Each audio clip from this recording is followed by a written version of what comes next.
नमस्कार दोस्तों, आप देख रहे हैं अकेला लेक्चरर में आपका स्वागत है। तो आज हम पढ़ने वाले हैं बायोलॉजी के एक इम्पॉर्टेंट टॉपिक लैंगिक जनन की घटनाएं। तो इसकी घटना लिखने से पहले हम इसका परिभाषा देख ले रहे हैं। लैंगिक जनन की परिभाषा क्या है? इस प्रकार के जनन में विशेष जनन कोशिकाओं द्वारा दो जनकों से, कितने जनक से? दो जनकों से, मान लीजिए एक मेल गैमेट हो जाएगा, एक फीमेल गैमेट के फ्यूजन से एक नए संतान का निर्माण होता है।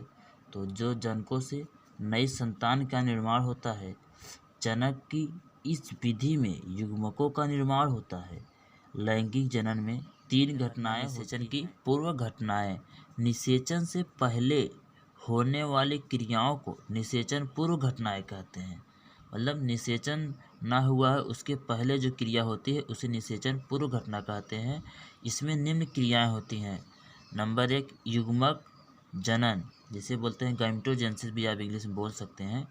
नर एवं मादा युग्मकों के निर्माण की प्रक्रिया को, यानी नर और मादा युग्मक जो निर्माण करते हैं उसकी प्रक्रिया को युग्मक जनन कहते हैं।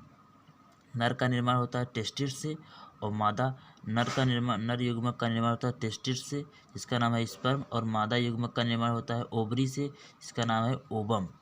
तो चलिए हम इसमें निम्न क्रिया होती है। चलिए एक क्रिया और देख लेते हैं, इसके बाद आगे चलते हैं। स्थानांतरण, युग्मकों का एक स्थान से दूसरे स्थान पर जाना युग्मक स्थानांतरण कहलाता है।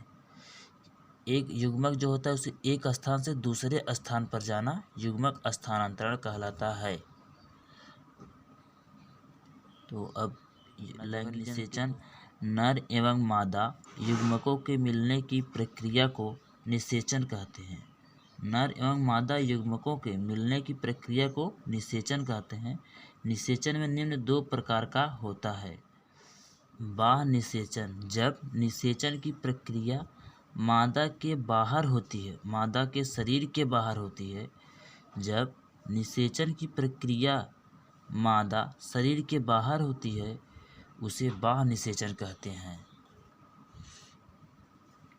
बाह्य निषेचन, जब निषेचन की प्रक्रिया मादा शरीर के बाहर होती है उसे बाह्य निषेचन कहते हैं।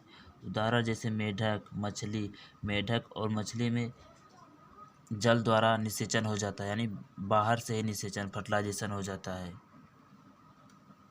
आंतरिक निषेचन, तो नंबर दूसरा जो है बी डाल दिए हैं। आंतरिक निषेचन, जब निषेचन की प्रक्रिया मादा शरीर के अंदर होती है। किसके अंदर? मादा के शरीर के अंदर होती है तो उसे आंतरिक निषेचन कहते हैं, जैसे मनुष्य, गाय। जो तीसरा घटना है निषेचन पश्च घटना है। निषेचन पश्च घटना हम देखते हैं। निषेचन के पश्चात यानी निषेचन के बाद होने वाली घटना निषेचन पश्च घटना कहलाती है। निषेचन के बाद जो घटना होती है उसे निषेचन पश्च घटना कहते हैं। ये निम्न प्रकार के होते हैं। ये कितने प्रकार के? निम्न प्रकार के होते हैं। तो निम्न प्रकार में से हम पहला, युग्मक का निर्माण। निषेचन के पश्चात द्विगुणित युग्मनज का निर्माण होता है, यानी जाइकोट का निर्माण। जब निषेचन के बाद किसका निर्माण होता है? जाइकोट का निर्माण होता है। तो हम कह सकते हैं मेल गैमेट और फीमेल गैमेट के फ्यूजन से जाइकोट बनने की प्रक्रिया को निषेचन भी कहते हैं। ठीक, और चलिए हम इसका दूसरा देखते हैं, भ्रूणोद्भव। भ्रूण के निर्माण की प्रक्रिया को, किसके निर्माण की प्रक्रिया को? भ्रूण के निर्माण की प्रक्रिया को भ्रूणोद्भव कहते हैं। युग्मनज बार बार निरंतर समसूत्री विभाजन करके भ्रूण का निर्माण करता है, यानी जाइकोट बार बार निरंतर समसूत्री विभाजन करके भ्रूण का निर्माण करता है। देखिए, एक होता है मेल गैमेट, एम जी से मेल गैमेट, एक होता है फीमेल गैमेट। फीमेल गैमेट और मेल गैमेट के फ्यूजन से जाइकोट का निर्माण होता है। किसका निर्माण? जाइकोट का। जाइकोट क्या होता है? डिप्लॉयड यानी द्विगुणित, यानी समसूत्री विभाजन करता है जाइकोट। और male gamete female gamete haploid होता है, यानी एन के पदों में, मेंबर ऑफ एन के पदों में होता है। और मेल गैमेट क्या होता है? हैप्लॉयड। और जाइकोट डिप्लॉयड होता है, यानी द्विगुणित होता है। और जाइकोट के बाद किसका निर्माण होता है? एम्ब्रियोय।